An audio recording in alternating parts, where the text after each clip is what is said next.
तो स्वागत है आपका पाठशाला में।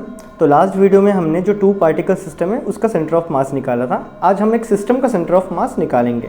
ये हमारा class 11 chapter 7 system of particle and rotational motion से है। तो चलो शुरू करते हैं। अब देखो, जब तुम्हारे पास कोई भी एक सिस्टम स्पेस में होगा ना, तो स्पेस में मतलब कोई भी एक खाली जगह पे, सपोज मैंने यहाँ मेरे पेन को रखा है, तो अगर मुझे यहाँ से मेरा ऑरिजिन, अगर मैं यहाँ ऑरिजिन मानता हूँ, तो यहाँ से अगर मुझे इसका कोऑर्डिनेट बताना पड़े कि पेन एक्जैक्टली कहाँ पे है, तो मुझे क्या बताना होगा कि ये एक्स एक्सिस में कितना दूरी पे है, वाई एक्सिस में कितना दूरी पे है और जेड एक्सिस में कितना दूरी पे है, मुझे सारी चीज़ें बताना होगा। तो उसी तरह जब कोई भी एक पार्टिकल, कोई भी एक सिस्टम ऑफ पार्टिकल, डन, तो मान लेते हैं हमारे पास एक सिस्टम ऑफ पार्टिकल है। ऐसा कुछ मान लेते हैं कि एक सिस्टम है, डन है, डॉटेड के साथ। यहाँ पे हमारे पास एक सिस्टम है। इसके अंदर मैं इनिशियली कुछ पॉइंट्स मान लेता हूँ कि इसके अंदर कुछ पार्टिकल्स है। जैसे यहाँ पे एक m1 पार्टिकल है, यहाँ पे एक m2 पार्टिकल, यहाँ पे एक m3, यहाँ पे एक m4। अब देखो, एक सिस्टम है तो ऑब्वियसली इसमें nth नंबर ऑफ पार्टिकल होगा, डन है, nth नंबर ऑफ पार्टिकल है। अब मैं देखो, एक तो हो सकता है मैं इस ऑब्जेक्ट का लोकेशन बता दूँ, स्पेस में ऑब्जेक्ट का लोकेशन क्या है। दूसरा क्या हो सकता है, मैं इसका क्या बता दूँ, ये मेरा ऑरिजिन रहेगा फिलहाल इस केस में, और ये स्पेस में है, डन है। स्पेस में मतलब कौन सा एक्सिस रहेगा इसमें, आपका वाई एक्सिस रहेगा, एक्स एक्सिस रहेगा और जेड एक्सिस भी रहेगा। जेड एक्सिस सीधा इस पेपर के नीचे जा रहा है, डन है। अब देखो, अगर मुझे इस पार्टिकल का पोजीशन को बताना है, इस जो सिस्टम है इसमें जो मुझे अगर पार्टिकल का पोजीशन बताना पड़े, तो मैं m1 जो पार्टिकल है, कोई एक पार्टिकल होगा, उसका पोजीशन क्या हो जाएगा मेरे हिसाब से, coordinate m1 y1 z1।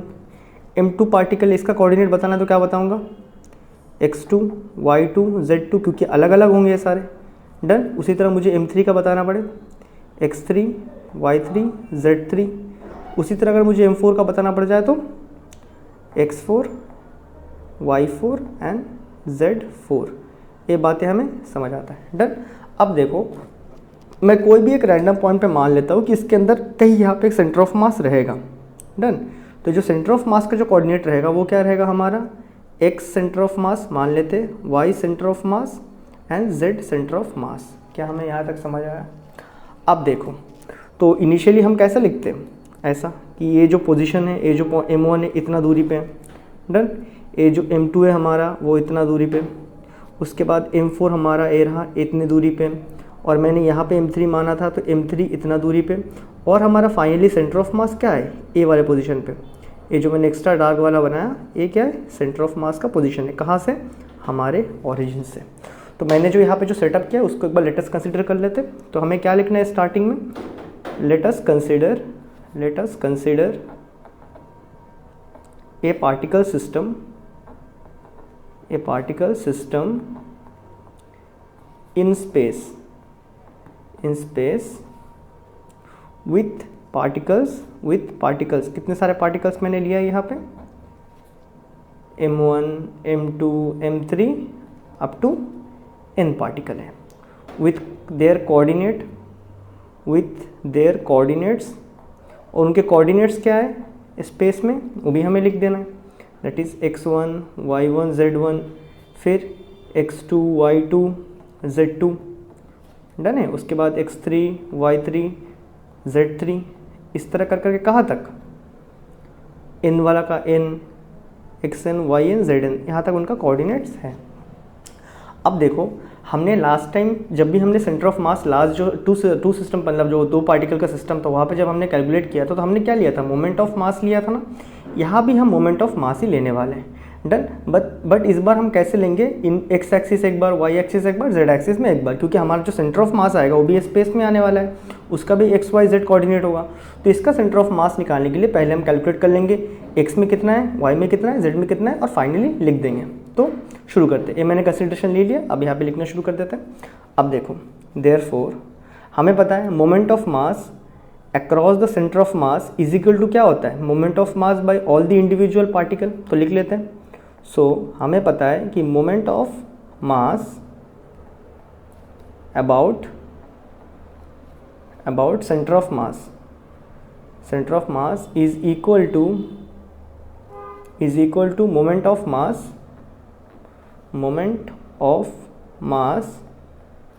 Bye all the individual particles. ये तो हमें पता है पहले से, ठीक है। कि जितने भी सारे इंडिविजुअल पार्टिकल्स रहेंगे वो जितना मोमेंट क्रिएट करेगा उतना ही मोमेंट ऑफ मास कौन क्रिएट कर सकता है, सेंटर ऑफ मास क्रिएट कर सकता है। तो अगर उसी हिसाब से लिखूँ इन एक्स एक्सिस, अगर मैं खाली एक्स एक्सिस की बात करूँ, तो क्या मैं लिख सकता हूँ, सेंटर ऑफ मास को मैं यहाँ मान लेता हूँ कि कैपिटल एम है, सेंटर ऑफ मास को मैं क्या मान लेता हूँ, capital M, centre of mass जो टोटल मास है बॉडी का, तो कैपिटल एम, उसका एक्स कोऑर्डिनेट ए हो गया उसका moment, done, A mass origin से डिस्टेंस, तो ए क्या रहेगा, उसका इफेक्ट रहेगा, ए है मास, ए सेंटर ऑफ मास ए रहा, और ए उसका एक्स में कितना इसका पोजीशन है, एक्स सी एम है, तो मैंने डाल दिया, तो ये M into X C M क्या बन गया, moment of mass of centre of mass is equal to moment of mass by all individual particles. तो m1 का x1 बन जाएगा moment of mass in X axis में m1 पार्टिकल का, उसी तरह m2 का m2 x2, डन, फिर m3 x3, ऐसा करके कब तक चलेगा, mn xn तक चलने वाला है। तो अगर मैं यहाँ से खाली x कोऑर्डिनेट निकालूँ तो xcm कितना आ जाएगा, m1 x1 plus m2 x2 plus m3 x3 up to mn xn, और ये जो मैंने कैपिटल M रखा है इसको मैं नीचे डिवाइड कर देता हूँ। अब मुझे पता है कि सेंटर ऑफ मास में क्या होता है, पूरा बॉडी का मास कोइंसाइड होता है, तो क्या मैं इसको ऐसा नहीं लिख सकता हूँ, ऊपर वाला पार्ट को ऐसे ही रख देंगे m2 x2, ऊपर वाला पार्ट को कोई चेंज नहीं किया मैंने, m3 x3 और अप टू कहाँ तक चल रहा है, mn xn तक। और नीचे मुझे पता है जो सेंटर ऑफ मास में जो मास होता है वो टोटल सिस्टम का मास होता है, मतलब सिस्टम में जितने पार्टिकल्स हैं उनके अगर मैं इंडिविजुअल मासेस को ऐड कर दूंगा तो मुझे वहाँ पे मिल जाएगा कि सेंटर ऑफ मास में कितना मास है। अब अगर मुझे इसको फैंसी वे में लिखना पड़े, मुझे इसको फैंसी वे में लिखना पड़े तो मैं कैसे लिख दूंगा, अब देखो यहाँ पे m1 x1 m2 x2, तो मुझे कुछ दिख रहा है ना, और बीच में सब ऐड भी है, तो ऐड है तो कौन सा साइन यूज़ करेंगे, समीशन। उसके बाद क्या है, यहाँ पे तो 1 1 दोनों, 2 2 यहाँ पे दोनों, दैट इज़ mi xi लिख दूंगा। आई का वैल्यू कहाँ से शुरू हो रहा है, 1 से शुरू हो रहा है, ख़त्म कहाँ पे हो रहा है, n पे हो रहा है, तो आई का वैल्यू 1 से शुरू करना है हमें, ख़त्म कहाँ करना है, n में करना है। ये तो हमने ऊपर वाला पार्ट को लिख दिया।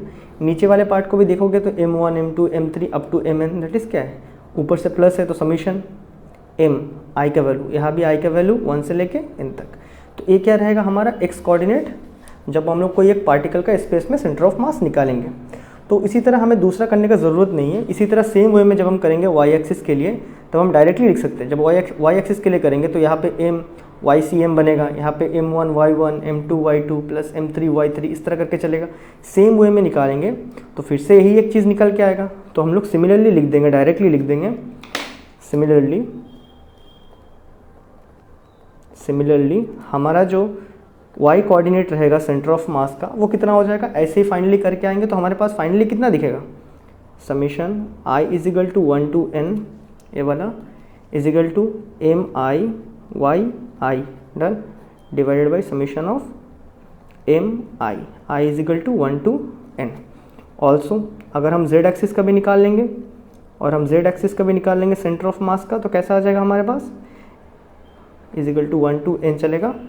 यहाँ पे mi zi divided by summation i is equal to 1 to n mi। तो ऐसे करके हम सेंटर ऑफ मास निकालते हैं कोई भी एक पार्टिकल सिस्टम का जो स्पेस में प्रेजेंट होता है। और फाइनली अगर हम इस तरह कैलकुलेट कर लेते हैं तो हमें सेंटर ऑफ मास कितना पड़ेगा, therefore centre of mass of particle system कितना है वो, इज इक्वल टू ये जो x कोऑर्डिनेट निकाला हमने xcm फिर ycm और zcm। तो ऐसे निकाल के हम कंक्लूड करते हैं सिस्टम ऑफ मास। अगर वो एक कहाँ पे स्पेस पे रखा है तो उसका कोऑर्डिनेट सिस्टम कैसा आ जाएगा, ऐसा दिखने में आ जाएगा। तो आई होप आपको ये डेरिवेशन बहुत बढ़िया से समझ आया। एक थ्योरेटिकल डेरिवेशन है, तो आई होप आपका सारा डाउट्स क्लियर हो गया और मैं मिलता हूँ आपसे अगले वीडियो में। तब तक के लिए गुड बाय।